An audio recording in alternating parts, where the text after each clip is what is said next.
Welcome to the Del Walmsley Radio Show. Listen and grow as Del questions the status quo, encourages you to think differently, and empowers you to make a better life. Get ready as Del challenges core beliefs, seeks the truth, and reveals the roadmap to the lifestyle you really want. And now your host, multi-millionaire, national award-winning investor, CEO and founder of Lifestyles Unlimited, Del Walmsley.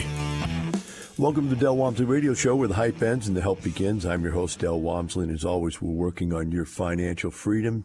Today, my friends, I was looking up some data about retirement.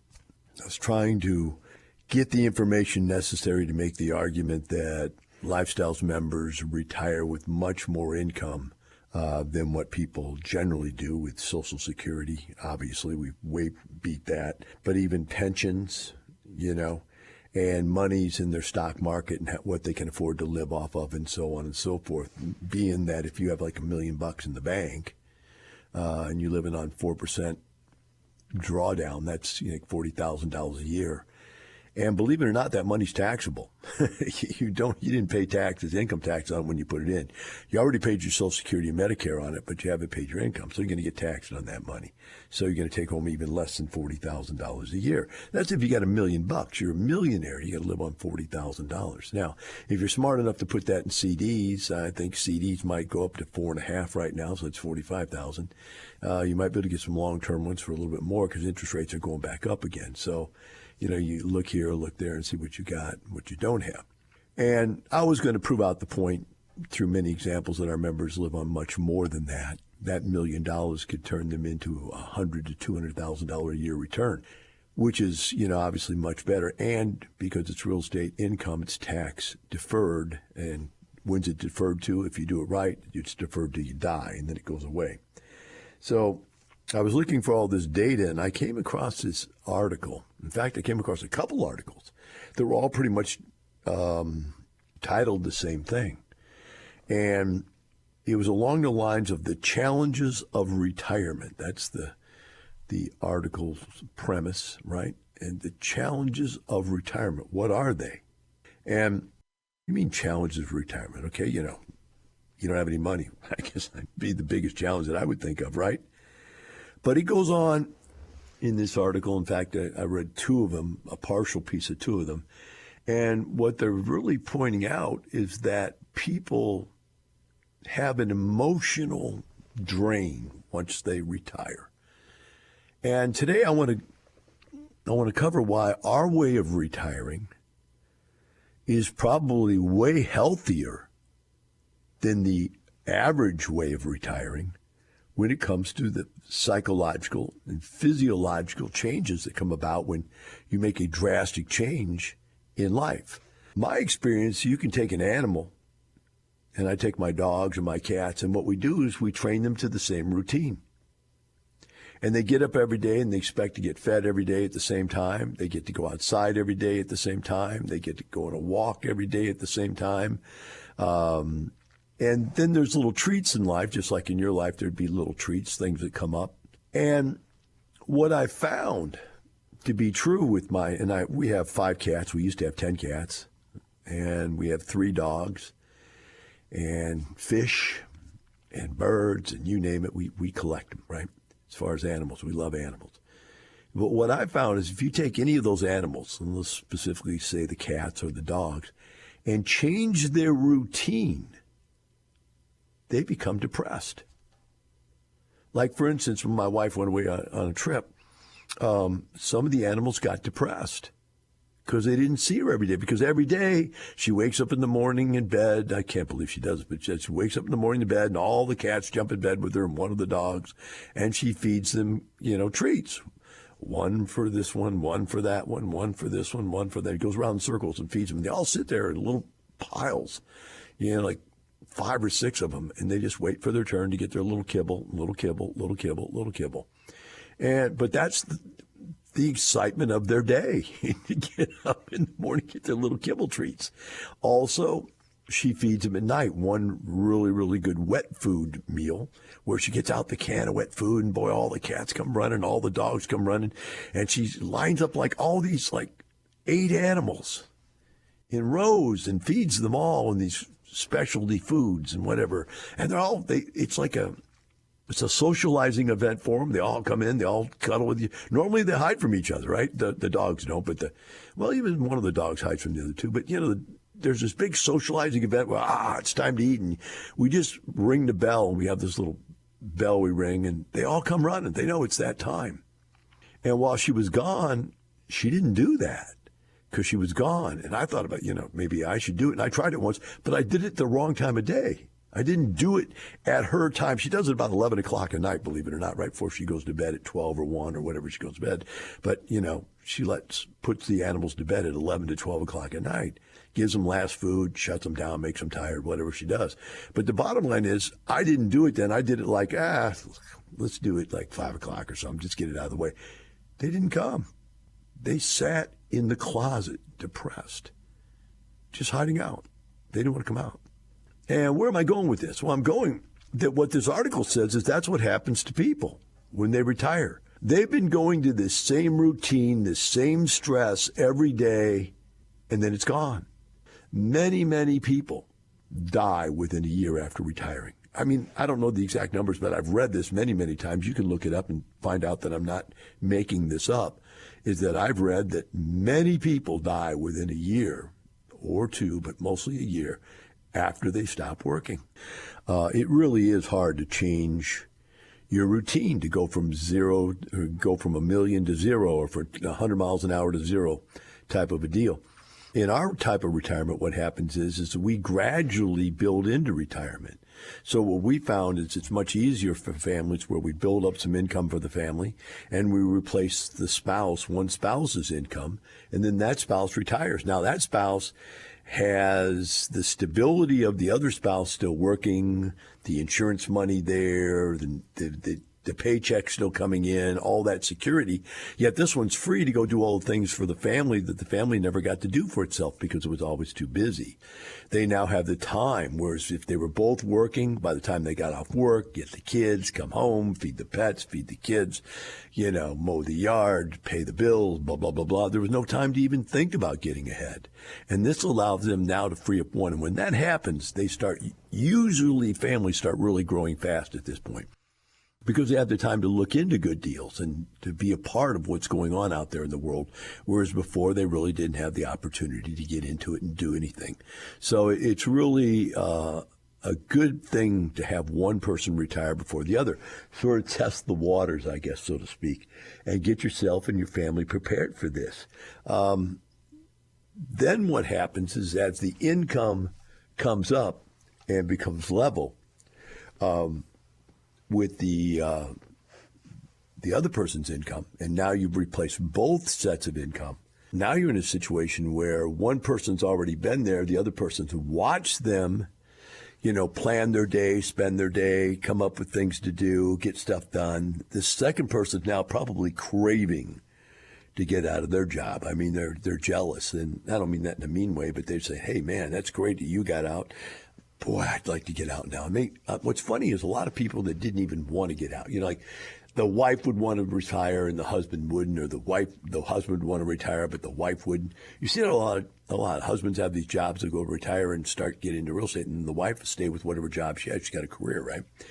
It doesn't take long before the wife's going, you know what? I thought I loved this career. I really like what I'm doing, but boy, what you're doing looks great. And or vice versa. Husband doesn't retire, wife does, and he sees that. And either way, you get used to it. It's a gradual moving into this process, I think, is what makes it such an effective process, is that you work at it from the point of view that we're going to get there, but we're going to be used to it by the time we get there. And the other thing is to understand, and this is an important one, is that you're not going to stop earning income. Once the early retiring spouse continues to build the income for the family, then what happens is the family itself, by the way, if there's just one, just take one person, they start to understand that Just because we're deciding to get off at $100,000 a year in income or $150,000 a year in income, they've built up to that. So they know if I can build from 0 to $50,000 a year passive and then from $50,000 to $100,000 a year passive to get the second person off, that means if I just stay with it, I'll build to $150,000 and then eventually $200,000, and both of us will be making more money take-home wise than what we were when we had jobs. And which takes into account what this is saying. This guy's saying you feel anxious about having no time on your hands, or you feel anxious about having more time on your hand but no money to spend, which brings me to the point. It's not the money, it's the lifestyle. But it's real hard to have a lifestyle, even if you're retired, if you have no money. What can you do if you have no money? There's very few things that was really enjoyable that you can do without spending some money. Now, that's relative, right? I understand that. You can go do your little, inexpensive things that you like, and that's fine. I have a lot of those little expensive hobbies. But I've also got some expensive hobbies, and I really couldn't indulge myself in them without having income coming in. So this is why I think this is a really good way to approach this, is to get this done this way. The next one it talks about is losing your identity. If you're no longer a doctor, a teacher, a designer, a salesperson, electrician, or a driver, everybody defines themselves as to their job.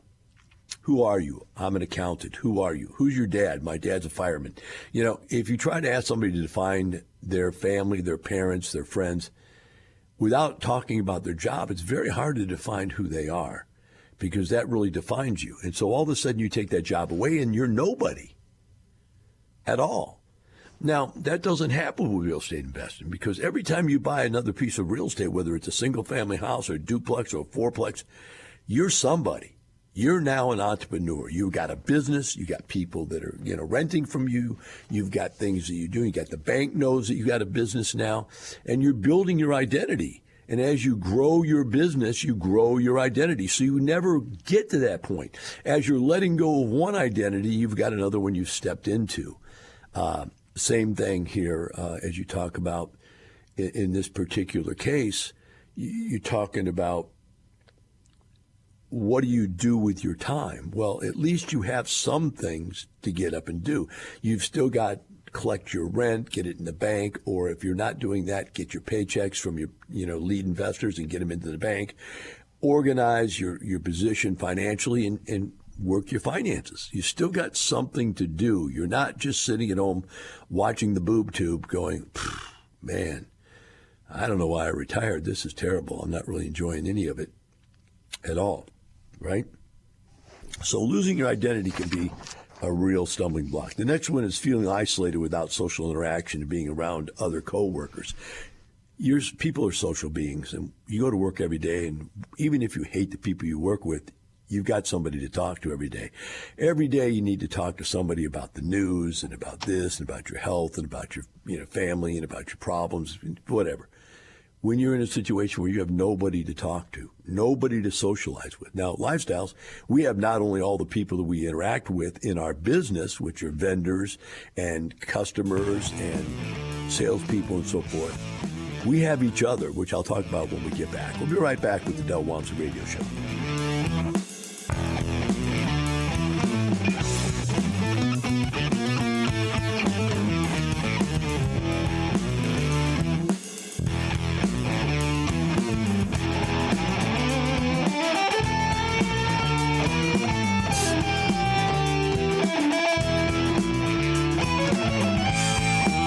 Teaching you with a roadmap to creating the lifestyle you really want. Keep listening. The Del Walmsley Radio Show returns in moments. Del Walmsley's Real Estate Investing Worst Case Scenario. Let's say the Democrats took away all tax deductions away from real estate like Ronald Reagan did in 1986. And in 1986, we had stock market crash, a real estate value crash. The world came to an end for 3 months. Why? Because he took the value away from owning real estate for people who used it as a tax break. People like myself who got started at 87 go, you can really buy this stuff cheap right now. In fact, I can buy it so cheap, I can rent it and make a 20% return. Cap rates were 20%. I buy a building and I made 20% of my money without leverage. If I put leverage on it, I made 30 or 40% return. Ungodly returns. Right now, you can earn less than 1% on a savings account. So do you think I hope that happens again? Yes, I do. In 2008, when the world crashed and cratered, I bought real estate 50 cents on the dollar. I said, well, what happened to the stuff you already owned? I kept it. It stayed full. We rented it. We made money. Don't let the fear of losing money hold you back from making money. Join us for the next live online free workshop. Register at lifestylesunlimitedworkshop.com. You're hearing the Del Walmsley Radio Show. Want more life-changing knowledge? Access our podcast and listen on demand at lifestylesunlimited.com under the radio tab. Now your host, Del Walmsley. Welcome back to the Del Walmsley Radio Show. Today we're talking about the challenges of retirement, and one of them that was brought up in this article is about feeling isolated with no social interaction. Next thing it brings up is experiencing decline in how useful or important or self-confident you feel. I understand that if you have no more income coming in, you have no job, you're not doing anything to give back to society, you start to feel a little useless, right? And in doing so, when feeling useless like that, you lose self-confidence. I mean, you just aren't out there making the world happen. People aren't coming to your door anymore. Again, because you still have your own business now, because there are people around you that you are helping and serving in your business of real estate, there are people out there that are going to identify you as an important person, and you're going to be able to maintain your identity and your self-confidence because you're going to be successful. You didn't just retire and then worry about going broke and hope that you die before you run out of money. You're out there successfully and aggressively retiring and still growing your business and making more money. The next one says adjusting your routine or maintaining your independence now that you're home with your spouse. Boy, I get this all the time. I get a spouse give me a call and says, hey, Del, yeah, I married him for better or for worse, but I didn't marry him for 24 hours a day. Can you get him out there buying something or doing something or managing something so he'll get out of the house? There really is a strange interplay with people when it comes to husband and wife, spouses, that are never together because they work. Whether one works or both of them work, you have a relationship that's based on a couple hours a day. Now, when you throw people together full-time all day long and they got nothing to do, you're in a situation where, you know, they start to get on each other's nerves a lot of times. So in this situation, at least you've got stuff to go do. And like I said, the better thing about letting one person retire before the other is you get practiced at doing that. You get used to it, right? Also, adjusting your routine to maintain independence. I know that my wife and I spent a lot of time together. And at one point, it got to the point where I realized to myself that, look, Del, you got to start going and do some things by yourself. You need to go get back in your hobbies again. And she needs to go get in her hobbies, because if you're together all day long every day, even if you love each other and you enjoy each other's company, you don't have anything to talk about because you are living a singular life instead of a mutually complementary life. And so if you have that opportunity to go do your thing and have something interesting, come tell your spouse, and she goes and does something, has something interesting to come tell you, I just found that it makes life a lot more interesting. You go out to eat dinner, and we go out to eat dinner almost every night because we don't cook. Every once in a while we'll cook something at home, but mostly we're going out. So, you know, it's one of those things that that little bit of separation is good. Otherwise, we'd be together 24/7. The next one is some retirees even feel guilty about receiving money from a pension without directly working for it. I don't know who feels guilty about that. You feel you earned the pension. But if that is the case, the bottom line is what you're really feeling is the fact that you're not providing anything to society. We are social creatures, and the way we earn money is providing goods and services by helping and serving other people. That's how we make money. Everything I do that makes me money is because I helped somebody get something they wanted, or I'm servicing somebody a service they need. Helping and serving people is how we make money. And just as soon as you stop helping and serving people, then you start to wonder, wow, do I really deserve this money? And is someone just going to come and take it all away from me? Where people, a lot of times, they'll try to turn real estate investing into a job. And the reason they do that is because they feel uncomfortable about just getting money without going to work. So they want to go out and tinker with the house. They want to go do things. They want to go talk to somebody. They want to do the lease. And I said, look, what are you doing all the work for? And they go, I don't know. I just can't stop myself. I'll tell you what it is. There's no self-worth. They don't feel like they deserve what they're getting in life if they're not out there doing something. I got a guy that's a multimillionaire, my best man, Frank. The guy can't stop working. He's got plenty of money. He doesn't need to work at all. He just can't stop working. He sold his company even and then went back to work for his company as an employee. He just didn't need to. Just said, I got bored. I like doing this stuff. It's fun. So there it is. There's all the problems you might have. And our way of retiring solves those problems. It makes it much easier for you to work into them, build up resistance to it all, and come out of the blocks feeling great about what you're doing. With me here today is Linda and Steve out of Dallas, Texas, and welcome, guys. Good morning. Thanks for having us. So you guys are going to be on the road trip at the EXPO here. And for those of you that don't know what our EXPO is, this is the largest real estate investor and mentoring group meeting that there is. And this one here is like 4 days long, Wednesday, Thursday, Friday, and Saturday. We have 2 days of this that are road trip days where we take buses out to see these properties. And this is like, guys, the best that there is. We sell out every year. In fact, not only sold out this year, I'm sure you've already been told, but we actually had to add buses. I think we added like 4 more buses than we had last year. So, I mean, this is a big deal, and this is where you get to show your stuff, guys. So we're really curious out here. What is it you're going to be showing us this year? This year we acquired a property in July in East Texas, actually east of Dallas. And we have a 98-unit property there. It's a 1984 build, and we're looking forward to showing some of the renovations that we've done at the exteriors and interiors. It's all still in progress, so we'll have an opportunity to see some of the before and afters. Excellent. How many units is this property? 98. And what type of renovations are you guys doing with it? We're doing a lot of exterior refresh.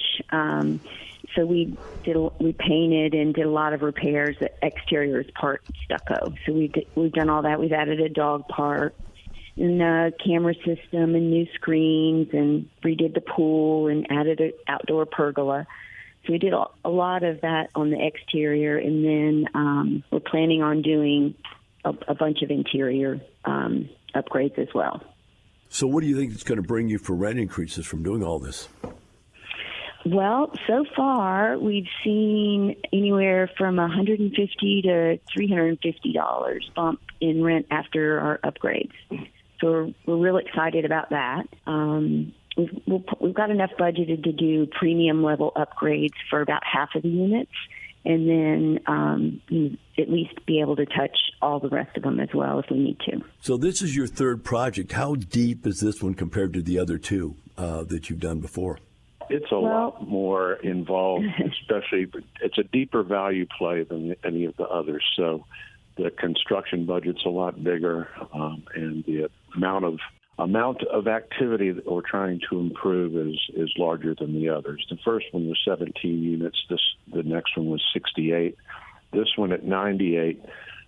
It certainly gives us a lot more to chew on and to improve. Well, I have to say I'm impressed with your growth. That's the way I grew, and I think it's a good, safe way to grow. I mean, each one of those jumps is really not difficult. I mean, it's the natural progression, put it that way, to get up to the next level. Have you found any economics of scale yet at 100 units that you didn't find at 60 units? Yeah, a little bit with the staff, and also with purchasing power for appliances and things like that. Now, you sold one of the three you've done. Are these two at all close together or far apart? Probably 30 minutes apart. Not as close as we would like, but close enough. One was in East Fort Worth. One was North Dallas, and then we're east of Dallas now. So it's still DFW primary market. All right. Now, Linda, you've retired already, right? From teaching, yes. So are you the one running all this, or Yes, is sir. Steve running all this? Well, we're a good team. Steve is good at the books, and I'm more boots on the ground. So, Steve, are you still working in your IT position? I am. I still have a day job, but I've got lots of flexibility. So I just have certain things I need to work around and certain things I need to deliver. But if I have some lifestyles events to attend, we can make it work. Okay, excellent. So as we work through this now, how long do you think it's going to take to come out the other side with all this, the renovation? Well, for the exterior renovation, we're really close. We're waiting on some permits from the city till we can get finished up. But the interiors is going to be kind of as they become available. So probably it'll take a year to finish all the interiors. It's a long time. A year from when we started, so Yeah. close to end of summer. So as we come to see this, what should we be looking for? What do you think is going to be the neatest stuff for us to focus on when you show us your property? We're hoping to show you before and after of our interior renovations. The exterior, we're hoping that you'll notice it looks beautiful and it's a nice property.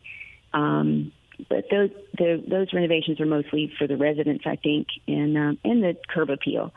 But the interiors, we're really proud of the upgrades we've done on the interior. So we're hoping to show you before and an after. That's good. Any office changes? Did you do anything to the office, or? Yeah, we're excited about that. The office was operating out of one of the one-bedroom units. So what we were able to do was we took a two-bedroom unit, two-bedroom, two-bath, and kind of put up a little wall.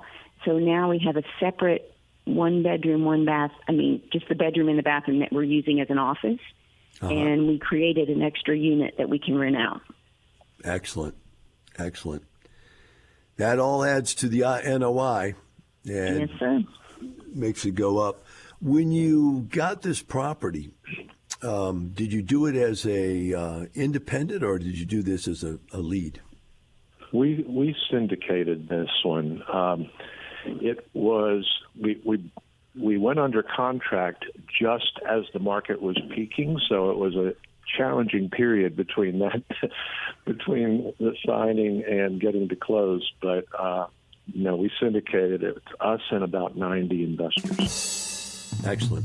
Well, guys, thanks for coming on, and I really appreciate you being on the Expo because it's going to be a lot of fun this year. For the rest of you out there, you need to get out and see these things at the Expo coming up in February 15th. So until we get there, remember this always, it's not the money, it's the lifestyle. Have a wonderful day. The information and opinions you hear on the Del Walmsley radio show are those of the host, Del Walmsley, his guests, and his callers. The Del Walmsley show is for entertainment purposes only. Please consult a professional regarding your personal investment needs. Nothing presented on the Del Walmsley show constitutes an endorsement, recommendation, offer, or solicitation to buy or sell any product or security.